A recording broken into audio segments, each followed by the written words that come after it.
Stalin said the kulaks should be liquidated as a class. Over 3 million were shot, or died in exile or in the camps. The state seized the peasants' farm implements. And they took over all the land, which was now to be farmed collectively. But the peasants didn't want collectivization. They killed their livestock rather than give them up. And the state took the grain.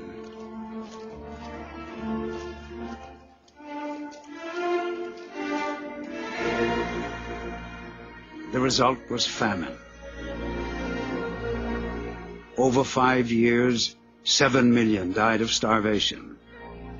These were scenes that Bernard Shaw and other Western visitors did not see. Pelagaya Ovcharenko was almost taken by the body collectors. 3 people came to the house. 1 tended the horses. 2 were piling up corpses on the cart.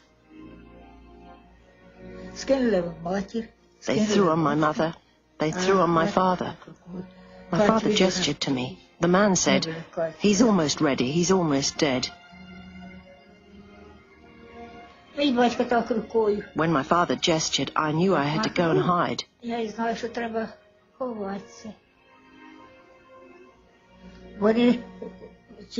men swore. They couldn't find me because I'd crawled away on my hands and knees and hidden myself.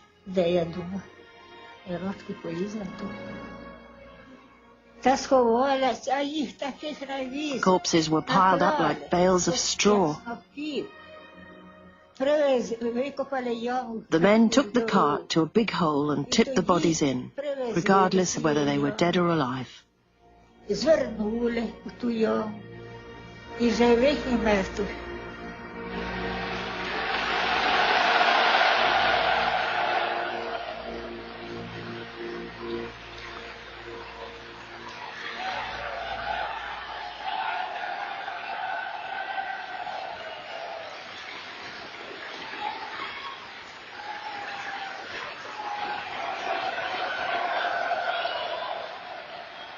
The terrible price was not mentioned when Stalin listed socialism's achievements in 1937.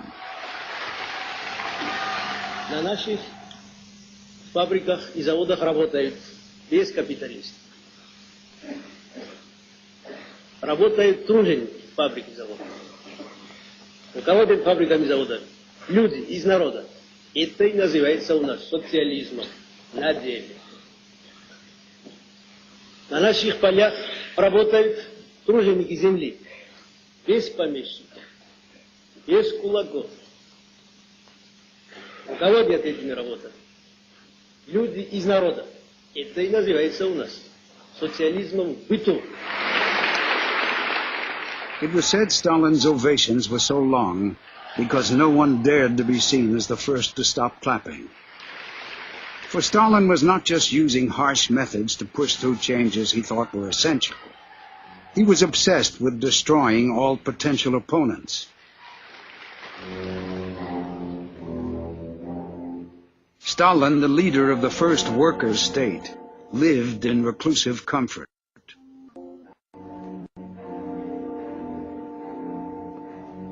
And he felt insecure as to him. One by one, the most senior communists who had transformation became his victims. Nikolai Bukharin Stalin to power, but then dared to criticize it. At first, Bukharin was isolated in his Kremlin flat with his young wife. He remained a loyal communist, even when the moment of arrest came. Это было страшно, трагично. It was terrifying, tragic. He literally fell down on his knees before me and asked forgiveness for ruining my life. Сказал, что никогда, если бы он только мог себе представить, что так кончается его жизнь, он бы убежал меня за пуф. He said that if he could ever have imagined that his life would end this way, he would have run as far as possible away from me. No matter how strong his love, he would have suppressed it. He asked me never to forget his letter, which is now called his testament, and without fail to bring up his son a Bolshevik. That's the kind of faith he had, a Bolshevik to the end. Обязательно большевиком. Суд идет, прошу встать.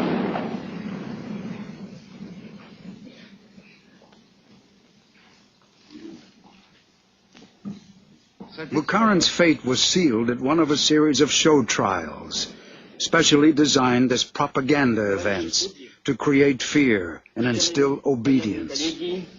The trials were a concoction of fake evidence and false accusations. So-called confessions were forced through torture and threats to the victims' families. Officials and journalists in the courtroom played their part in the drama.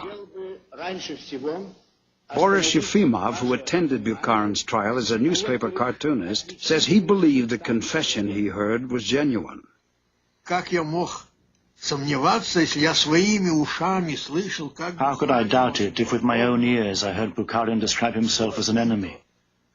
How he had planned to overthrow Soviet power, to hand over the Ukraine to the Germans. How he told of his betrayal. Свергнуть советскую власть, отдать Украину немцам, Приморье японцам, рассказывал про свою измену. What would you have said in my place if you'd heard a man confess his crimes with your own ears?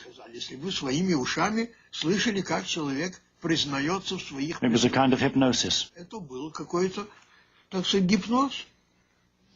Вся наша страна от малого до старого ждет и требует одного. Изменников и шпионов, продавших врагу нашу родину, расстрелять, как поганых псов. In his cartoons for Pravda, Yefimov obediently took up the prosecutor's description of the accused as vile dogs. Это была у него какая-то фраза о том, что вот Троцкий и Бухарин это вот... He'd used this phrase that Trotsky and Bukharin were one creature, a two-headed creature, the mad dog of fascism. Две головы, но они, в общем, это одно и то же. Это... It's an example of satire serving propaganda. Фашизма. Вот это пример, every simple, когда сатира... I won't say fool, but every simple person could understand it. Я не скажу дураку, но каждому простому человеку это понятно. Yefimov applauded when the death penalty was pronounced.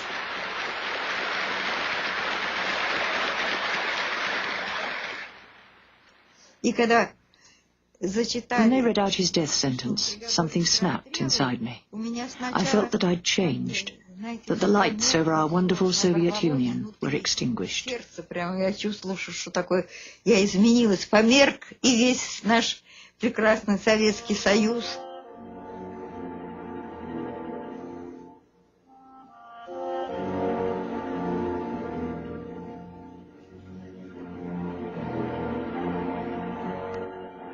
Stalin's morbid paranoia grew. No one at any level, whether they were in the party. From his desk, the Great Terror was controlled and conducted. Secret police orders gave every region an arbitrary quota for the purges. Category 1 meant death. Category 2 meant the prison camps.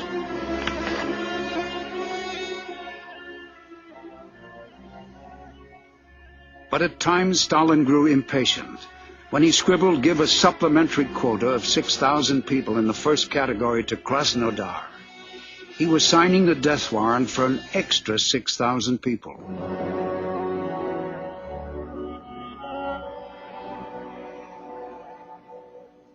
The purges struck many of the earliest enthusiasts for communism.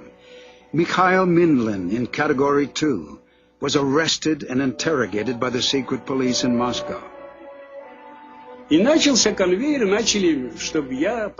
interrogation began, I was asked to sign lies about myself and good comrades from my region. They handed me a list of 47 people.